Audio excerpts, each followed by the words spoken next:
आज है हमारा किस्तों में खरीदारी का दूसरा दिन और आज हम किस्त की राशि ज्ञात करना सीखेंगे। जैसे हमने लास्ट क्लास में ब्याज दर को ज्ञात करना सीखा था, उसी प्रकार आज हम किस्त की राशि ज्ञात करना सीखेंगे। तो इसे भी हम एक सवाल के माध्यम से समझते हैं। देखिए, एक स्कूटर 30,000 नगद अथवा 15,000 तुरंत भुगतान और 4 समान मासिक किस्तों पर उपलब्ध है।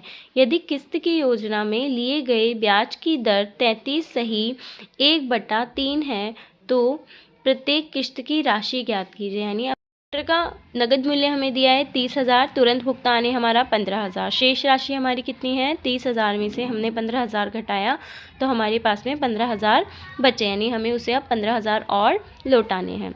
तो हम क्या करते हैं, मान लेते हैं कि जो किस्त की राशि है वो कितनी है? x रुपये है। अब हम x राशि किस्त की है तो किस्त योजना में कुल दिया गया भुगतान कितना होगा? यानी एक किस्त की राशि x है तो हम उसको कितनी किस्तें दे रहे हैं? 4। तो 4 राशि कितनी हो गई? 4x, ठीक है। और हमने उसको कुल भुगतान कितना दिया, यानी टोटल कितना पैसा दिया? तो 15,000 तो हमने पहले दिए प्लस 4x यानी 4 किस्तें दी हमने, तो ये टोटल हमारा क्या हो गया? कुल भुगतान हो गया। अब इसके बाद में हम ब्याज कैसे ज्ञात करते हैं? मिश्र धन माइनस मूलधन। मिश्र धन कैसे आएगा हमारा? 4x माइनस 15,000 रुपये। इसके बाद इसमें भी हम सेम वही पैटर्न से करेंगे, हर महीने के लिए मूलधन ज्ञात करेंगे। अब यहाँ पे हमारे पास 4 किस्तें हैं तो हम 4 महीने के लिए ही मूलधन ज्ञात करेंगे। तो देखिए, पहले महीने के लिए मूलधन हमारा कितना आया? 15,000, यानी 30,000 में दिए 30,000 थे नगद मूल्य, हमने दिए कितने उसको? 15,000, बचे कितने? 15,000। दूसरे महीने के लिए 15,000 माइनस x यानी पहली किस्त। तीसरे महीने के लिए 15,000 माइनस 2x यानी दूसरी किस्त। चौथे महीने के लिए 15,000 माइनस 3x रुपीज़। अब एक माह का समेकित मूलधन निकालना है तो सभी को जोड़ देना है। तो सभी को मैंने जब जोड़ा 15, 15 30, 15 45, 15 चौके 60, यानी कितना आ गया? 60,000 माइनस इन सभी को जोड़ा तो 6x रुपीज़। अब हम ब्याज की दर हमें दी है 33 सही 1/3। ये मिश्र भिन्न है तो इसको हमने अनुचित भिन्न में बदला, 3 को 33 से गुणा किया, फिर 1 से जोड़ा तो कितना आया? 100/3। आपकी ब्याज दर दी गई है। नेक्स्ट हम साधारण ब्याज का सूत्र लिखेंगे और उसमें सभी मान को रखेंगे। साधारण ब्याज बराबर 4x माइनस 15,000। जो ब्याज हमारा कितना निकाला हमने? 4x माइनस 15,000, वो हम लिखेंगे बराबर p। मूलधन हम लिखेंगे हमारा कितना निकला? 60,000 माइनस 6x गुणा दर कितनी हमारी? 100/3 गुणा समय मैंने बताया आपको हमें कितना रखना है? 1/12 बटे में 100।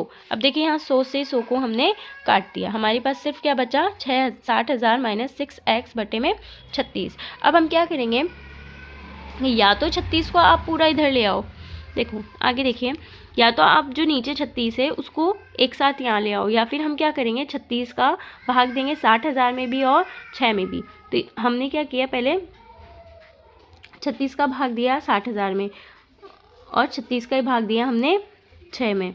तो देखो 6 एकम 6 और 6 छिंग 36, 6 एकम 6 6 छिंग 36, यहाँ पे भी 6 एकम 6 6 छिंग 36। तो यहाँ पे हमारे पास में कितना आ गया? 10,000 और यहाँ हमारे पास में आ गया x/6, ठीक है। तो नेक्स्ट हम क्या करेंगे, जो हमारा ब्याज है 4x माइनस 15,000 बराबर 60,000 माइनस 6x, तो ऐसे रहेगा गुणा 1/3 गुणा 1/12। अब आगे 4x माइनस 15,000 बराबर, यहाँ पे हमने जब भाग दिया तो हमारे पास में कितना बचा? 10,000 माइनस x/6। अब जो 6 नीचे भाग में है इसको हम इधर ले आएंगे तो किस में आ जाएगा? गुणा में। फिर हम 6 को इन दोनों संख्याओं से गुणा करेंगे तो 6 चौक 24x और 6 को 15 से करेंगे तो 90,000 बराबर 10,000 माइनस x। अब हम x का मान ज्ञात करना है तो संख्याओं को उलट पुलट करेंगे, तो यहाँ पे 24x प्लस 1x, इधर 10,000, ये माइनस था, इधर आके प्लस हो गया। इन दोनों को जोड़ा 24 और 1 25x, 10,000 90,000 कितना हुआ? 1,00,000। x बराबर 25 गुणा में है तो कहाँ गया? भाग में। तो 25 के पहाड़े से हमने जब 10,000 को काटा तो 25 से कम 25, 25 चौके 100, 25 से कम 25, 25 चौके 100, बचे 3 0। तो x का मान कितना आ गया? 3,000। मूल्य ज्ञात करना, यानी देखिए, एक छत वाला पंखा 210 रुपये की तुरंत भुगतान एवं 260 रुपये प्रति माह की 3 समान किस्तों पर खरीदा गया। यदि किस्त योजना में ब्याज की दर 16% वार्षिक है तो पंखे का नगद मूल्य ज्ञात कीजिए। अब की बार हमें क्या ज्ञात करना है? पंखे का नगद मूल्य ज्ञात करना है। तो देखिए, किस्तों में खरीदारी की आपने एक चीज़ देखी होगी कि किस्तों में खरीदारी के सभी सवालों को हम एक ही प्रकार से कर रहे हैं, एक ही स्टेप से कर रहे हैं। तो वो स्टेप्स हमारे क्या होने चाहिए, क्लियर होने चाहिए।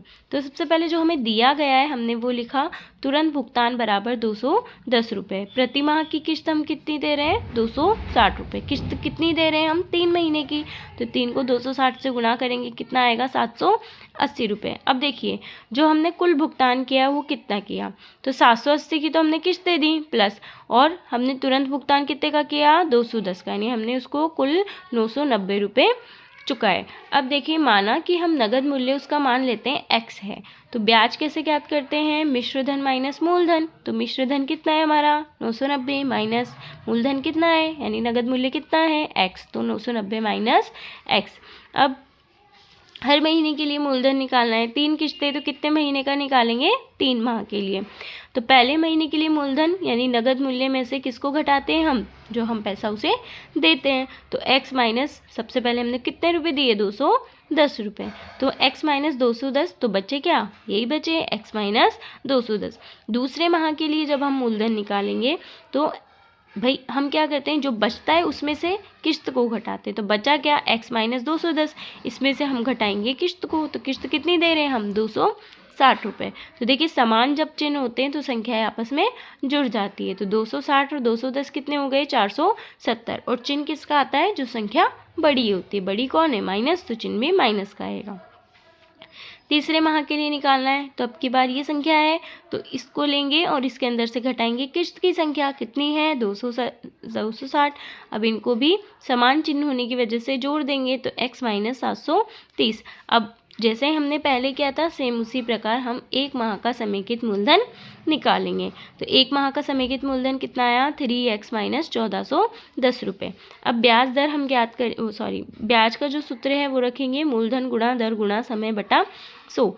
जो ब्याज है वो हमारा कितना है, 990 माइनस x। मूलधन कितना है, 3x माइनस 1410। दर कितनी है हमारी, 1/12, दर हमारी 16%, तो 16/100। समय हमारा 1/12। अब हम क्या करेंगे, पहले 12 और 16 को काट देंगे, ठीक है। तो देखिए इसको हमने 4 के पाड़े से काटा, 4 तिया 12, 4 चौके 16, यहाँ पे 4 आ गया। अभी हम इस 4 से 100 को काट देंगे, तो 4 दूनी 8 बचा 2, तो 4 पंजे 20, यानी 4 के पहाड़ी से हमने 100 को 25 बार काटा। जो मान हमारे पास में बचा वो हमने लिखा 990 माइनस x बराबर 3x 1410 बटे में हमारे पास इधर तो 3 बच गया और इधर 25 बच गया, दोनों किस में है, गुणा में। तो 25 को 3 से गुणा किया, कितना आया, 75। अभी 75 देखिए भाग में इधर ले जाएंगे, किस में आ जाएगा, गुणा में आ गया। अब 75 को हम 990 से गुणा करेंगे तो हमारे पास में आएगा 74,250 माइनस 75 को x से करेंगे तो कितना आ जाएगा, 75x। अब नेक्स्ट है हमारा 3x और माइनस 1410। अब हमें x के मान को एक तरफ करना है और साधारण मान को एक तरफ। तो ये यहाँ है, ये सिंपल मान है, तो ये माइनस है तो इधर आके प्लस, और ये माइनस है तो इधर आके प्लस। इनको आपस में हम जोड़ेंगे, तो जोड़ने पे यहाँ आया 75,660 और इधर आया 78x। अब ये जो 78 है वो गुणा में है, तो नीचे आएगा कहाँ पे, भाग में। अब जब हम 78 का भाग देंगे 75,660 में, तो हमारे पास में 970, यानी x का मान कितना आएगा, 970 रुपये। अतः जो पंखा है उसका नगद मूल्य कितना आया, 970 रुपये है। Thank you so much. I hope आपको ये बहुत अच्छे से समझ में आया होगा और इसके कुछ सवाल जो है आपको भी प्रयास करने हैं। Thank you.